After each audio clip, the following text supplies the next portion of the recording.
don't blow your pinwheel. Rebecca,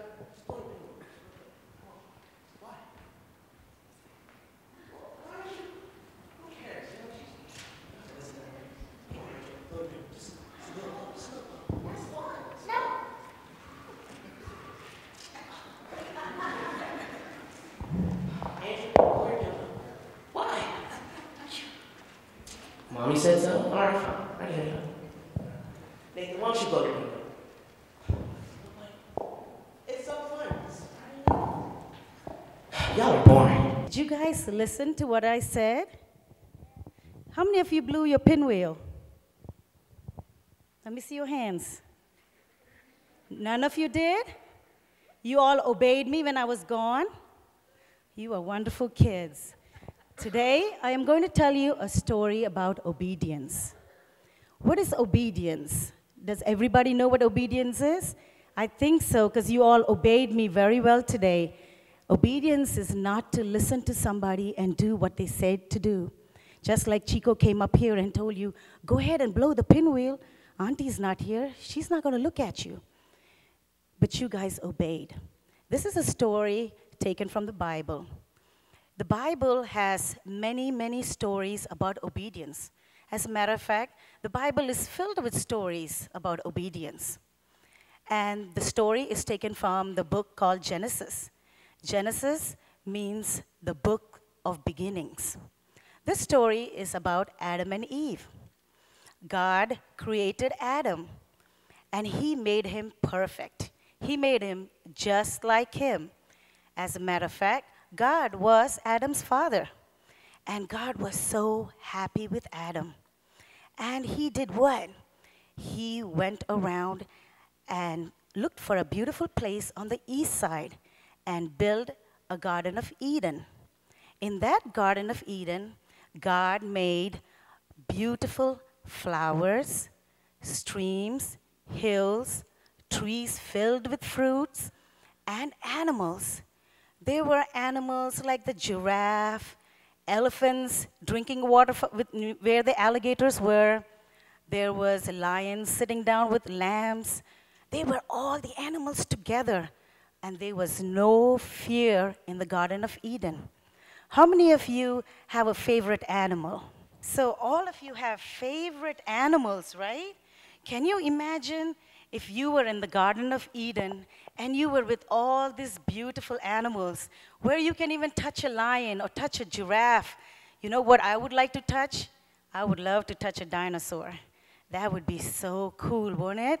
Just to touch it and know that the dinosaur is not going to bite you back, because there was no fear in the Garden of Eden. And guess what?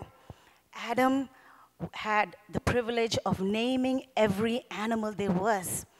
And he was naming every animal, and God thought to himself, I am going to give Adam a helper.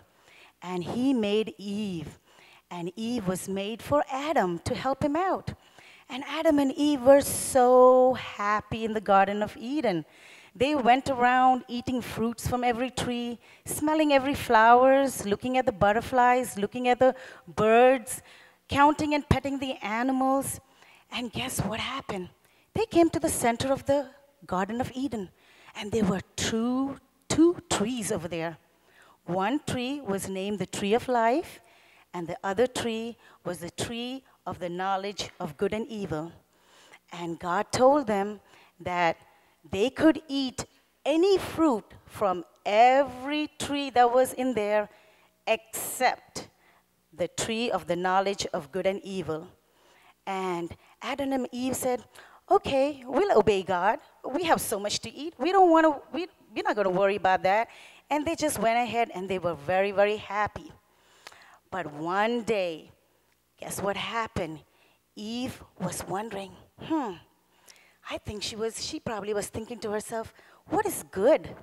What is evil? What does the tree of knowledge of good and evil mean anyway? Let me go up there and look for myself. So she goes close to the two trees, the tree of life and the tree of the knowledge of good and evil.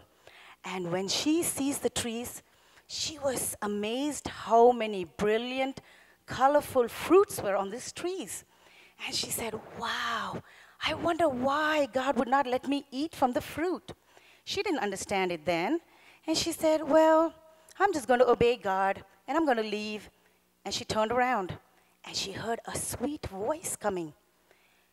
And she turned around and looked around and there was nobody there. And she looked up in the tree and there was a snake, a talking snake. I never seen a talking snake before. Let me get any more closer, thought Eve. So Eve gets closer to the tree, and the snake was talking really softly to her and said to her, Eve, I heard you mumbling over there talking about not eating from the tree of good and evil. Is that what God told you? And Eve said, yes, snake, that's what God told me. He told me not to eat from the tree of the knowledge of good and evil. But the snake said, you know what? God just said that because he is keeping something from you. And Eve must have thought to herself, would God really do that to me? Would he keep something away from us? He gave me so much. He hold back something, just one little tree. Why would he do that? And God and Satan, as cunning he was, put a little doubt in Eve's mind. Now, Eve started to doubt God. She thought maybe God made a mistake.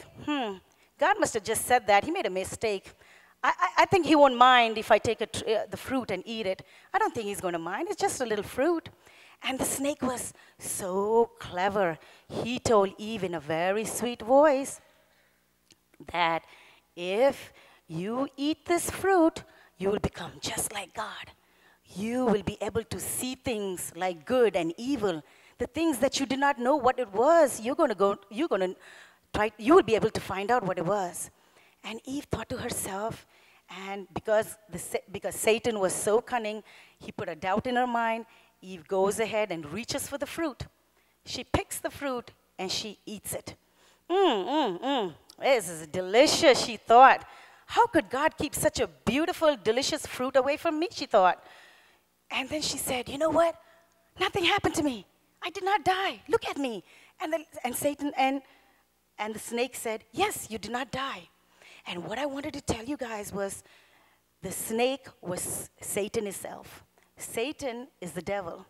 And the devil, his name was Lucifer. In heaven, Lucifer was the leader of all the angels. God made him very, very powerful. And he was very jealous. And he disobeyed God. And guess what? God threw him and banished him out of heaven. And he came over here to the earth to bother us. And that's what he does. He makes kids and people disobey him, disobey God. And that's what the snake did. The snake made Eve disobey God because Eve ate the apple. And Eve said, I have to give this to Adam because I love Adam so much. I am going to run up there and tell Adam.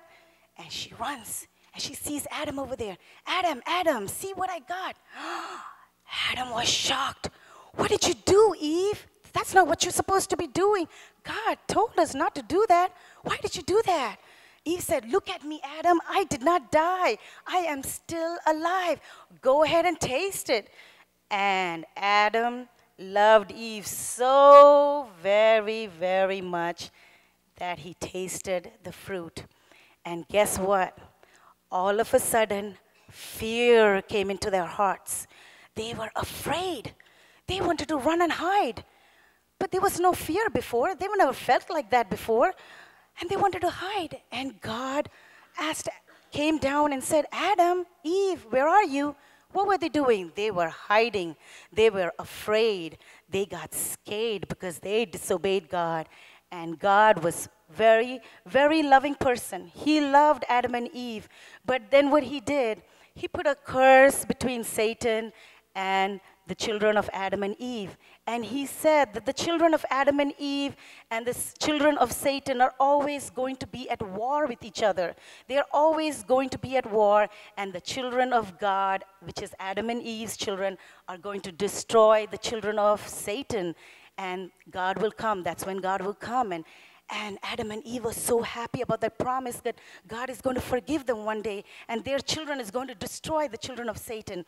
And they were so happy, and God felt sorry for them, and he made a beautiful robe for them because they felt naked when God's glory was taken away from them, and he clothed them. But he told Adam and Eve, you cannot stay in the Garden of Eden anymore because there's the tree of life in here, and if you eat from the tree of life, you will live forever in sin, and we can't do that. So God banished Adam and Eve away from the Garden of Eden. And Adam and Eve was very sorry about what they did. They must have asked forgiveness to God, but they disobeyed. And that was the first disobedience that we learned. We learned not to disobey. We know that God is our Father, and we know that our fathers and our mothers are the ones who teach us things for us. We as children should always obey our parents. And if we think that we should not obey them, that is called disobedience. We should obey them all the time.